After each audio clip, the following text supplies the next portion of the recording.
The air inside the glass-walled conference room was stale, recycled, and thick with the heavy scent of ambition and burnt coffee. The only sound in the room was the rhythmic, hypnotic click of the projector remote in Colin's hand. I stood by the heavy oak door, my heart hammering against my ribs like a trapped bird trying to break free. My hands were clasped so tightly behind my back that my fingers had gone completely numb, losing all feeling. On the massive screen at the front of the room was my life's work. It was the culmination of 8 months of sleepless nights, missed weekends, canceled dates, and caffeine-fueled research sessions that stretched until dawn. My data, my algorithm, my innovation. Every graph, every decimal point, every line of code was something I had birthed from nothing. And finally, Colin said, his voice smooth, practiced, and dripping with unearned confidence, this breakthrough will revolutionize how we process client data, reducing turnaround by 40%. He paused for dramatic effect, letting the numbers sink in. The board members leaned forward, their eyes wide with appreciation. The chairman nodded, clearly impressed. "Brilliant work, Colin," the chairman said, his voice booming in the quiet room. "Truly innovative thinking. This is exactly the kind of forward-thinking leadership we need in this department." Colin smiled, a humble, practiced expression that didn't reach his eyes. "Thank you, sir. I'm just glad I could bring this vision to life for the team.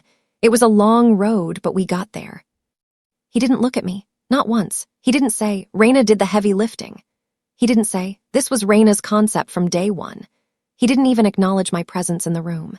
He absorbed the praise like a dry sponge soaking up water while I stood there, fatting into the beige wallpaper, feeling smaller with every second that ticked by.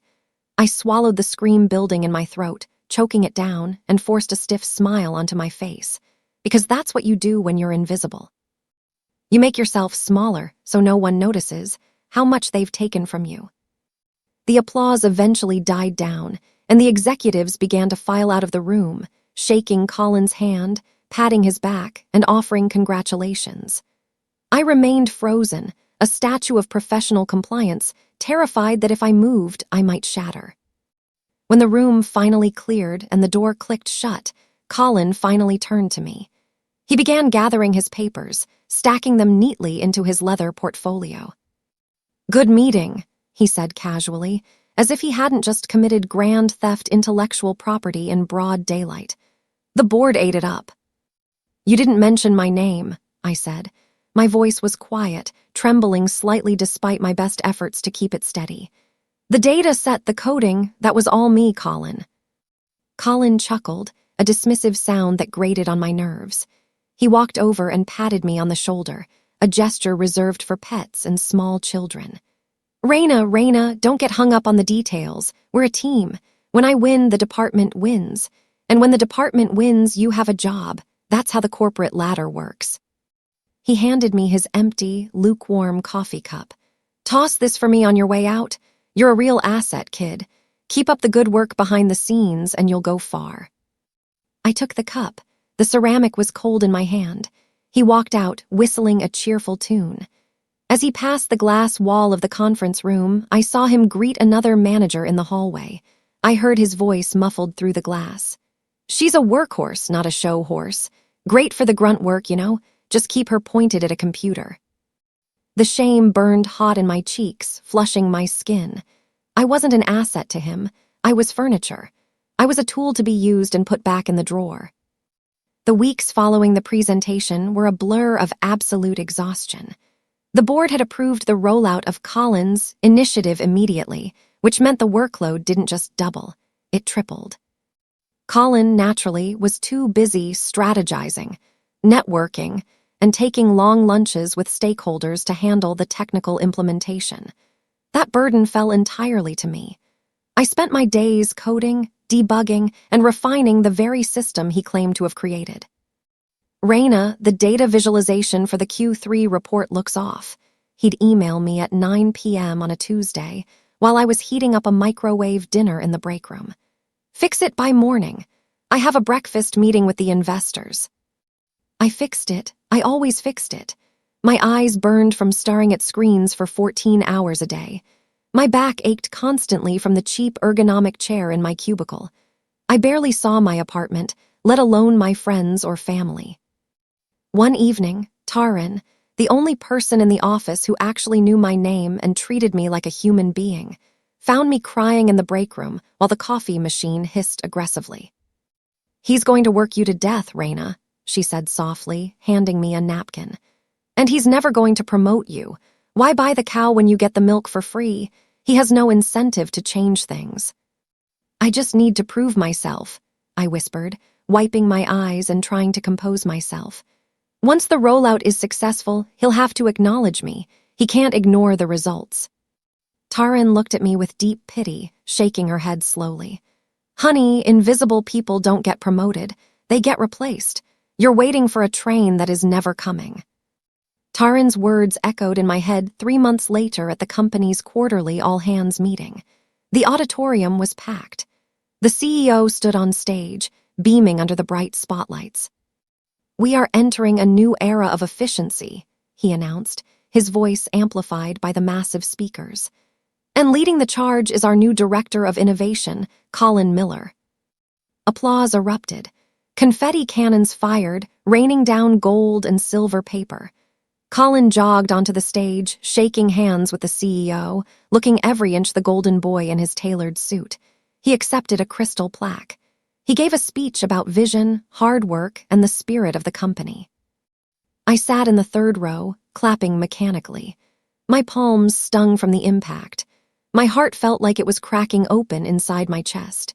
He had ridden my work, my sacrifice, and my genius all the way to the executive suite. "Thank you," Colin said into the microphone, flashing his winning smile. "This promotion is an honor, and to support our growing vision, I'm excited to announce that I'll be bringing in a dedicated assistant to help manage the increased workload." My breath hitched in my throat. An assistant? Maybe he meant a junior developer to help me. Maybe he meant help. Maybe he finally realized I was drowning. "Please welcome Sable, who joins us from TechCorp." A woman in a sharp red blazer walked onto the stage, waving confidently to the crowd. She wasn't an assistant. She was a peer. She was a manager. She was my replacement. Sable was everything I wasn't. Loud, confident, politically savvy. She walked with a strut that commanded attention. She didn't know a line of code from a grocery list, but she knew how to speak corporate buzzwords fluently. Within a week, Colin had moved her into the office next to his, the office with the window view that I had been eyeing for 2 years. He introduced her to clients as his right hand and his strategic partner. He deferred to her in meetings, asking for her opinion, even though she simply repeated what I had told her 5 minutes prior in the hallway. "Raina, be a dear and walk Sable through the database architecture," Colin said one morning, leaning in my cubicle doorway with a coffee in hand. "She's going to be leading the client interface team, and she needs to understand the nuts and bolts." Leading, I had built the interface from scratch. I had designed every button, every workflow. I spent 3 hours explaining my own creation to Sable, who took notes on a shiny iPad and nodded vaguely, checking her phone every few minutes. "Got it," she said, snapping her gum and closing the iPad cover. "Seems simple enough. I can definitely sell this." 2 days later, a company-wide email went out. Attached was a shiny new data sheet explaining the system's capabilities. It was signed Colin Miller, Director, and Sable Vance, Lead Strategist. My name wasn't even in the footnotes. It was as if I didn't exist at all. The breaking point didn't come with a shout or a dramatic scene. It came in total silence. I was sitting in the stairwell on my lunch break, eating a sad, soggy sandwich, when my phone buzzed in my lap. It was a Google alert I had set up for the project name months ago. Tech Daily. Innovative new algorithm transforms market analysis. I clicked the link, my pulse quickening. It was a puff piece, a glowing review of the system. There was a large, high-resolution photo, Colin and Sable standing side by side, arms crossed, looking visionary and powerful. The caption read, "The dynamic duo behind the breakthrough." I read the article, scrolling frantically. "We really wanted to push the boundaries," says Miller. "It was a collaborative effort to streamline the user experience," adds Vance. I scrolled to the bottom. Nothing. No mention of the lead engineer, no credit to the architect, no acknowledgement of the person who actually built the engine. I was a ghost in my own story. Tears pricked my eyes, hot and angry. I had poured my soul into this. I had missed my cousin's wedding for this. I had practically lived in that office, sacrificing my health and my social life, and they had erased me completely. My phone buzzed again, a text from Colin. Need you to rerun the regression analysis. Numbers look weird. Have it on my desk by Monday morning. No, please. No mention of the press release, just an order to the help. I stared at the screen until the letters blurred. Something inside me, something that had been bending and bowing for 3 years, finally snapped.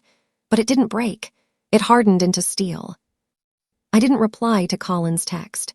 I closed the message app, finished my sandwich, wiped my face, and walked back to my desk with a new kind of energy. I didn't storm into his office. I didn't send a nasty email.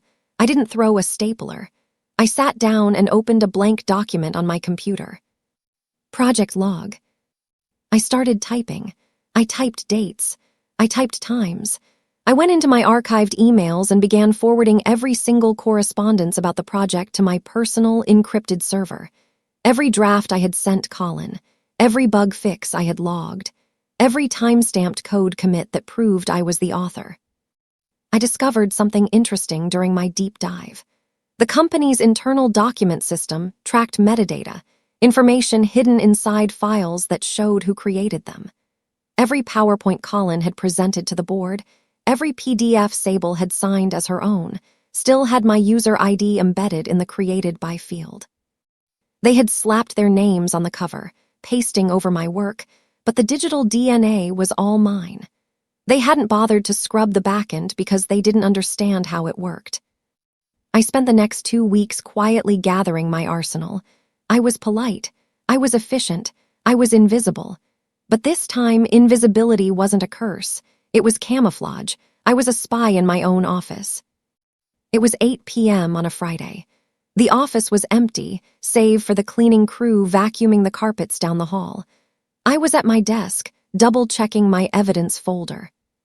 My hands trembled as I scrolled through the files. It wasn't fear anymore. It was the terrifying thrill of realizing I held a grenade, and I was the only one who knew the pin was loose. I had over 3,000 documents. I had chat logs where Colin admitted he didn't understand the math and asked me to dumb it down for the slide deck so the board gets it. I had emails from Sable asking me how to open a basic CSV file. I had them. I had everything. I was about to shut down when I heard voices in the hallway. I froze, turning off my monitor. Colin and an older man walked past my cubicle row. They didn't see me sitting in the shadows. "It's ready for the public IPO," Colin was boasting, his voice carrying in the quiet office. "We're looking at a valuation in the millions. The IP is solid. It's going to be a gold mine." The older man, an investor I assumed, nodded. "And the patent, is that secured?" "Filed and pending," Colin lied smoothly, without missing a beat. "My legal team is handling the final touches. It's a done deal." My heart stopped. He hadn't filed the patent yet. Of course he hadn't. To file a patent, you need the inventor's detailed technical specifications. Specifications only I could write. He couldn't patent it without me, and he was arrogant enough to think he could bluff his way through it until I did the work for him. The next morning, I met Taran for coffee. We sat in a booth in the back of a diner, huddled like conspirators planning a heist. "You have to be careful, Raina," Taran whispered, looking over her shoulder as if Colin might pop out from behind the counter. "If they catch you downloading files, they can fire you for cause. They can sue you for corporate espionage." "They can try," I said, stirring my black coffee. But I checked the employee handbook 3 times. Intellectual property created on company time belongs to the company, unless it was created using personal resources or outside of the scope of employment. I pulled out my laptop. "I wrote the core algorithm on my personal laptop, Taran, on weekends, before the project was even officially assigned to the department. I have the timestamps to prove it. The original file creation date is 6 months before Colin even pitched the idea. Taryn's eyes widened. You're kidding. I'm not. Technically, the base code is mine. They're using a derivative, a copy. So what's the plan? I'm going to let them fail, I said, a cold smile touching my lips. Colin needs to file that patent. He's going to come to me for the specs, and when he does... I didn't finish the sentence. I didn't have to. Taryn grinned. I started coming into work later. I took my full lunch hour away from my desk. I stopped volunteering for extra tasks. When Colin dropped a thick file on my desk and said, "Handle this," I smiled sweetly and said, "I'll get to it when I can, Colin. I'm swamped with the maintenance updates you prioritized last week." He looked annoyed, his jaw tightening, but he didn't push. He assumed I was just burnt out, a cog that needed a little oiling or a vacation. He started leaning harder on Sable. I watched from my cubicle as Sable scrambled. She was drowning. Without me to ghostwrite her emails and explain the data, she was making mistakes. Small ones at first, misinterpreting a graph, promising a feature we didn't have to a client. Then came the board demo. It was a live demonstration of the beta software for the board of directors. Colin was presenting. Sable was driving the computer. I wasn't invited, of course, but I heard about it from the IT guys. Apparently the system crashed. A critical runtime error. Colin froze on stage. Sable started clicking wildly. They couldn't fix it. They didn't even know why it broke. The board was not impressed. The silence was deafening. Colin appeared at my desk 10 minutes after the meeting ended. He looked sweaty. His tie was crooked. His golden boy veneer was cracking. "Raina," he said, his voice tight with panic. "We have a problem. The beta crashed. I need you to stay late and fix it. We have to rerun the demo tomorrow morning at 8 a.m. for the chairman." I looked up from my computer. I looked at the clock on the wall. It was 4:55 p.m. "I can't, Colin," I said calmly. "I have plans tonight." He blinked, stunned. "Plans, cancel them. This is an emergency. The future of the department depends on this." "It sounds like a leadership problem," I said, using a phrase he loved to use on me when I asked for resources. "I'm sure you and Sable can figure it out. You're the dynamic duo, after all. The article said so." His face turned bright red. "Raina, I am ordering you to stay. Do you want to keep this job?" I stood up. I picked up my bag. "No," I said. "I'm done fixing your messes. You're the genius, Colin. Fix it yourself." I walked out. I walked past his stunned face, past Sable's terrified expression, and out the front door. The air outside had never tasted so sweet. That night, sitting at my kitchen table with a glass of wine, I opened the Secretary of State's website. I filled out a form. I paid a fee. Kepler Innovations, LLC. I hit submit. I didn't quit immediately. Not yet. I let them fire me. Or rather, I let them realize they couldn't function without me while I built my lifeboat. Every evening, I worked on my own version of the software. My code was cleaner, faster, and unlike Colin's bloated corporate version, mine was designed to be ethical, transparent, and user-friendly. Taryn came over on weekends. She was a marketing whiz, and she helped me build a pitch deck. "This is good, Raina," she said, looking at my prototype running on my laptop. "This is really good. It's what Colin promised but couldn't deliver." I posted a vague teaser on a tech forum, using a pseudonym, just a snippet of the processing speed capability. Within 24 hours, I had an email from a local tech blog. "Is this real? We've never seen numbers like this." I replied, "It's real and it's launching soon." An angel investor reached out 2 days later. He wanted a meeting. The pieces were falling into place.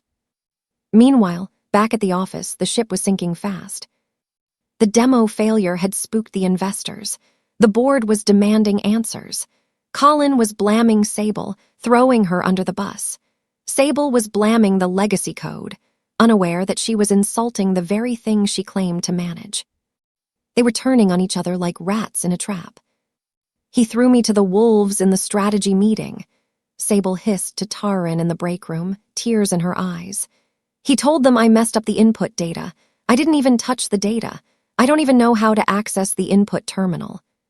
Colin was frantic. He called emergency meetings daily.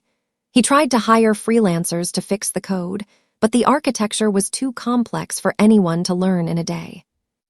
Then, the unthinkable happened. I was at my desk, organizing my files for my inevitable departure, when my phone pinged. A LinkedIn message. From Sable. Hey Raina, look, I know we haven't talked much, but I'm looking for some outside consulting help on a personal project. You seem to know the system well. Are you open to freelance work? I stared at the screen. She was trying to hire me to fix Colin's project, behind Colin's back, to save her own skin. I smiled. I'm open to a conversation, I typed back. We met at a coffee shop downtown. Sable looked tired. Her confident strut was gone. It's a mess, Raina, she admitted after 5 minutes of small talk. Colin doesn't know what he's doing. The code is spaghetti. I need someone to untangle it so I can present a working model to the board and show them I'm competent.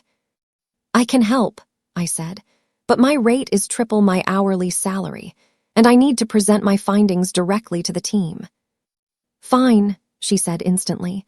I'll pay it out of my own pocket if I have to, just fix it. We set up a time for me to come in and consult on the project, officially as an outside contractor for her department. She didn't realize the irony. The next day I walked into the conference room. Colin was there, packing. He stopped dead when he saw me. What is she doing here? He demanded. She works here. Why is she wearing a suit? Sable stood up. I brought in a specialist, Colin, since you couldn't fix the crash. Raina is here as an independent consultant. I walked to the head of the table. I wasn't wearing my usual cardigan and slacks. I was wearing a tailored navy suit. I placed my laptop on the table. Hi, I said, my voice steady and clear. I'm Raina Kepler. I'm the creator of the algorithm you've been trying to salvage, and I'm here to tell you why it's never going to work. The room went silent. You could hear a pin drop on the carpet. What are you talking about? Colin sputtered. You work for me. You can't consult for your own job. I worked for you, I corrected. But the code you're trying to run, it's a fork of a prototype I built 2 years ago. It's flawed. It has a memory leak at high volume. I fixed that in my personal version, but you never asked for the update. Colin turned pale. Your personal version. That's right. I opened my laptop. I projected my screen onto the wall. It showed my new interface, sleek, fast, perfect. This is Kepler Core. It's fully patented as of yesterday. And it runs circles around your broken beta. Sable looked from me to the screen, her mouth agape. I'm launching my own firm, I said. Kepler Innovations. And I'm afraid you can't use this code anymore. It's proprietary. If you use it, you're infringing on my patent. I slid a business card across the table to Colin. It was heavy cardstock. If you want to license the working technology, I said, you can have your legal team contact mine. I packed up my laptop. I walked out, leaving them staring at the blank screen. The fallout was immediate and catastrophic. The next day, the tech blog ran the story I had seeded. Local engineer reinvents system after corporate theft. I hadn't named names, but the industry is small. People knew who I worked for. An angel investor read the article. He called me. I like your gumption, he said, and I like your numbers. I want to back you. His name was Marcus, and until that morning, he had been one of Colin's key potential backers for the IPO. He pulled his term sheet from Colin's firm and sent it to me instead. I signed my first major contract sitting at my kitchen table, wearing pajamas, drinking cheap champagne, and laughing until I cried. My company launched a month later. Kepler Innovations. My name was everywhere, on the website, on the press releases, in the headlines. Invisible employee no more. Raina Kepler takes charge. My inbox flooded. Job applications, client inquiries, messages from old colleagues saying, I knew it was you all along. I'm so glad you got out. Colin's firm was in a tailspin. Their stock dipped. The failed demo and the loss of the investor had rattled confidence. Rumors of intellectual property theft swirled around the department. Colin called me on a Tuesday. I watched his name flash on my screen. I let it ring.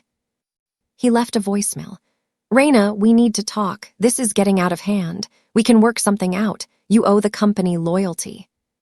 I deleted it without listening to the end. 18. 2 weeks later, Sable quit.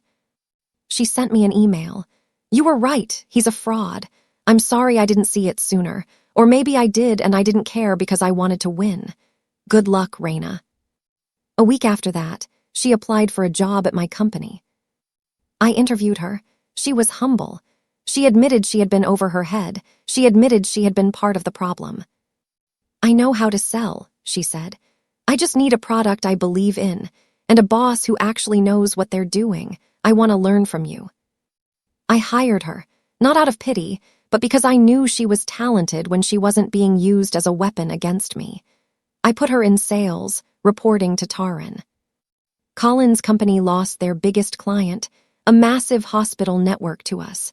They cited reliability concerns with Colin's software and ethical transparency with ours. Colin tried to sue. Of course he did. A man like that doesn't go down without flailing. He filed a suit claiming I had stolen company property and violated my non-compete agreement. My lawyer, a shark named Eliza, laughed out loud when she saw the filing.